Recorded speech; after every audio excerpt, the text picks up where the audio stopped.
Hi friends, hope y'all are doing well. My name is Saajid. Welcome back to my channel. Today's video is going to be my April wrap-up and beyond. And the reason why I'm saying and beyond is because I will be talking about the two books that I read in March as well. So if you recall, I did do a January wrap-up, but I didn't do a February or March wrap-up. And that's because, as I said, I only read 2 books in March, and I read a grand total of 0 books in February. So really, April is where it's at. I read 5 books. I mean, look at me. I'm literate, okay? So I'll be talking about those books along with the 2 books that I read in March today. And I'm not going to be very detailed about any of these books because I have talked about them all extensively in previous videos. So I'm just going to start off with the first 2 books that I read in March, kicking things off with Ketchup by Anthony Joseph. This is a fictional biography of a Calypso icon. So this is exactly what it sounds like. It's a fictional biography of Lord Kitchener, who is a really, really famous Calypsonian to come out of Trinidad. I did not enjoy this book, unfortunately. I really enjoyed learning about Kitchener's life and experiences and whatnot, and I definitely do think that this is an objectively good book. Anthony Joseph, without a doubt, is an insanely talented writer, and I'll give him that, but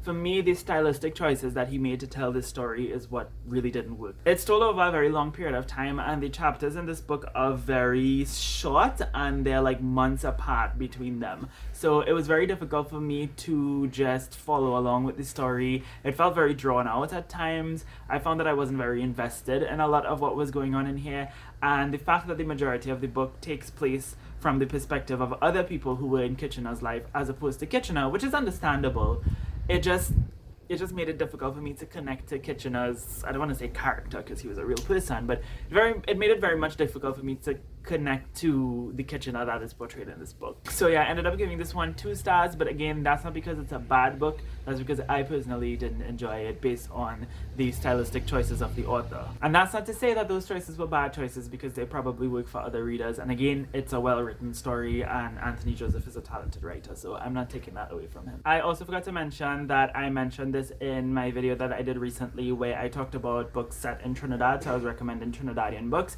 So if you want to know more of my thoughts about this, you could definitely check on it there, but I don't think I was even very detailed there either. The next and final book that I read in March was Light at the Bottom of the World by London Shah. This is a YA sci-fi novel that is set in an underwater futuristic London. Basically, the world is now submerged underwater and humans have had to adapt living in the ocean, essentially. Although they're not like living like in the water itself, they're living in like these domes and waterproof buildings, and to get in between these structures we have to take submarines. Our main protagonist, Lila, her favorite pastime is racing submarines, like that's her favorite sport, and she ends up getting selected to partake in this huge marathon that occurs in London every single year. But then she begins to learn, like, you know, that the government of her society is very corrupt, and there's a lot of political intrigue, and she's on the run, and there's like a road trip kind of story going on, except it's not a road trip because it's underwater. It's in a submarine. It's really cool. It's a really, really fun ride. The world building is fantastic. The writing is really good. The characters are pretty okay. I didn't care for the main love interest, but he got interesting later on in the story. There are also these like killer mermaid, like these anthropomorphic mermaid people who are like trying to kill the main protagonist, and I also really enjoyed that. That was a fun bit of the story as well. But my favorite thing about this book is that the main character is Muslim, and even though the story doesn't really have anything to do with Islam or Muslim identity, the main character is a practicing Muslim, and she talks about praying, she says Bismillah and, you know, Inshallah throughout the story. So it was just really cool to see an unapologetic Muslim character existing without any explanation in a sci-fi world as the main protagonist, and I just really enjoyed seeing that. This is the first book in what I believe will be a duology, so when the second book comes out, I'm going to probably reread this depending on how soon it comes out, and then I'll read the second one and I'll do like a duology review, and you'll get more of my in-depth thoughts, because I do have some critiques of it, but at the same time they're not major critiques. I ended up giving this 4 stars. I really liked it, and I definitely think that y'all should pick it up. The next 3 books that I read for the Stay Home Reading Rush, so if you'd like to know more details, you could check out my vlog for that. The first of which was Heartstopper by Alice Oseman. This is a YA contemporary graphic novel set in the UK about these 2 boys, Nick and Charlie. Is it Nick and Charlie?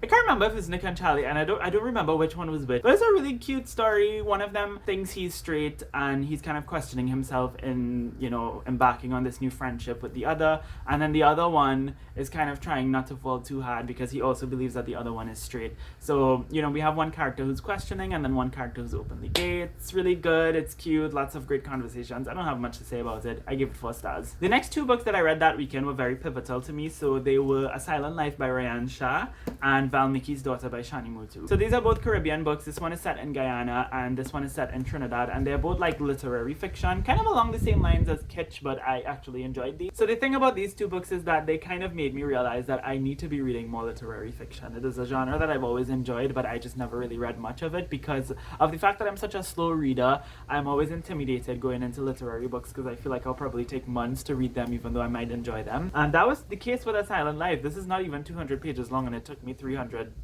I was going to say it took me 300 months to read. It might as well took me 300 months to read. But I loved it in the end. I gave both of these 5 stars and they were my 2 favorite books of the month. And I would say that this one is my favorite book of the year so far. So I think reading 2 of these really kind of made it dawn on me that I need to be reading more literary fiction. So that's something that you could look forward to on my channel this year. I will be reading a lot more adult literary fiction because they go the extra mile and they explore the things that I love to see explored in YA contemporary, but in so much more detail and with so much more nuance. So yeah, I highly recommend both of these. This one, as I said, is set in Guyana. It's actually set between Guyana and London, but mostly in Guyana, and it focuses on a woman named Aaliyah. We're following her from when she's a child to like basically when she's in her 40s or so, and she has this grandmother who is a very, very silent woman and who does not speak, and that's because something traumatic happened in her past. And Aaliyah starts to get these very fabulous visions of her grandmother's past throughout the story, and she begins to learn exactly what happened to her grandmother to make her become the person that she is today, essentially.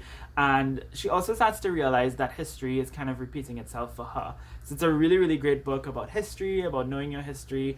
It has great feminist and mental health themes in here as well. So yeah, I gave this one 5 stars. And then this one is set in Trinidad, and it is about a very rich Indo-Trinidadian family who, because of their class status, have to maintain this particular image for the rest of the world, which is difficult because the father of the family, Valmiki, and his eldest daughter, Vivica, are both queer, and they're both closeted. So the story is essentially about them sort of contending with the fact that they can't be their authentic selves, and it's really a story about the consequences of not living an authentic life and having to live a life for other people as opposed to yourself. It is such a wonderful story. It's so detailed. It's, oh my god, like the writing in this book and this book are just absolutely fantastic. Caribbean writers are superior. Shani Mutu in particular does a really good job at just giving you so much detail, which could probably annoy some readers. Like, I'm sure people will read this book and think that it's too long-winded. For me, I enjoyed every single sentence of this story. I love learning about the characters. Even though I didn't really like most of them, I found them to be extremely fascinating, and it's a story that really, really stuck with me. And it's definitely my favorite read of the year so far. So if you want to know more of my thoughts on both of these brilliant works of art, please check out my stay-at-home reading rush vlog. And the final 2 books that I read in April, you'll be getting more of my thoughts on in my first Ramadan weekly reading vlog, which will be coming out probably tomorrow. The first one is The Hana Wars by Adiba Jaigirdar. This is an arc that I received from Page Street Publishing. It is going to be published on the 12th, so I will leave a link in the description down below to where you could pre-order. This morning, actually, I pre-recorded an interview with the author, which will be premiering on the 13th on my channel, the day after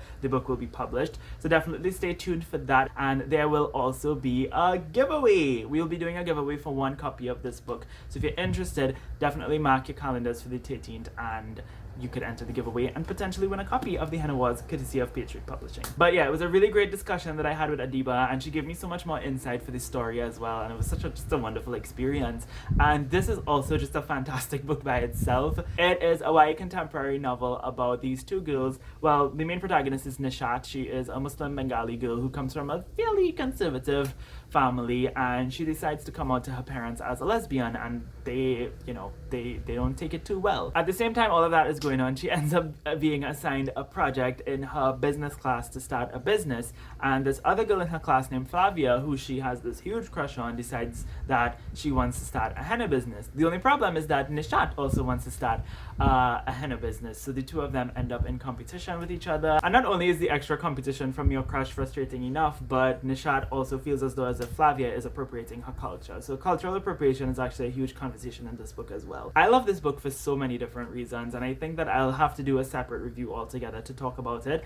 But All in all, I will say that it does a really excellent job at talking about cultural appropriation. It's a wonderful coming out story. It's a wonderful story with a great family and friendship dynamic. It's really well written and very, very engaging. This is a story that is a bit chunky. It's like almost 400 pages, but you will fly through it. It's so good and such an engaging story. Again, if you want to know more of my in-depth thoughts, you could check out my Ramadan reading vlog, which will be coming out tomorrow.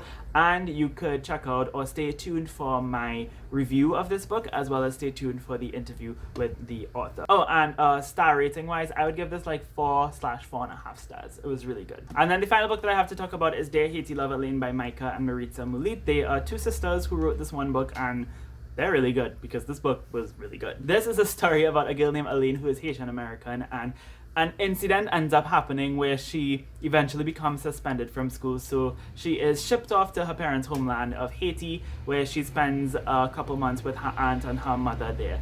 Her mother is this like really famous TV personality who, for other reasons that you'll understand when you read the book, was exiled to Haiti, and she's kind of there with her mother and her aunt, and while she's there she ends up learning some very unsettling truths about her family's past. If you are a fan of Where'd You Go Bernadette by Maria Semple, I would recommend this book. It is told in an epistolary style. It's about a young girl who has a very strained relationship with her mother, who is dealing with some mental health stuff that you'll understand when you read the book, and the overall snacky and sarcastic and satirical tone of the novel is very, very reminiscent of B from Where'd You Go Bernadette. So if you like that novel, I definitely recommend that you read this. This, however, is just absolutely fantastic. The story was really engaging. The main character was really fun. The other characters were also really great to read about. The message of the story was great. There's also some really cool elements of things that I can't really talk about because it would spoil the story incorporated into it as well. It's just really fantastic. It's a very different, very unique, and very dynamic young adult novel that I think brings something very different to the table. So if you want to know more of my thoughts about this, definitely stay tuned for my Ramadan reading vlog. And this was one of our reads for Bashment Book Club. We already did the live show on Paige's channel, so if you read the book and you want to have more spoilery insights into my thoughts as well as Paige's and Linnell's thoughts, I will leave a link to that in the cards up above for you to go and watch. But yeah, I ended up giving this one also like 4.5 stars. And there you have it, folks. Those are all of the books that I read in March and April. In the comments down below, I'd love to know if you've read any of these books, if you have any thoughts on them as well. All of that being said, thank you all ever so much for watching this video. I hope you have a lovely day, and until next time, inshallah, keep reading.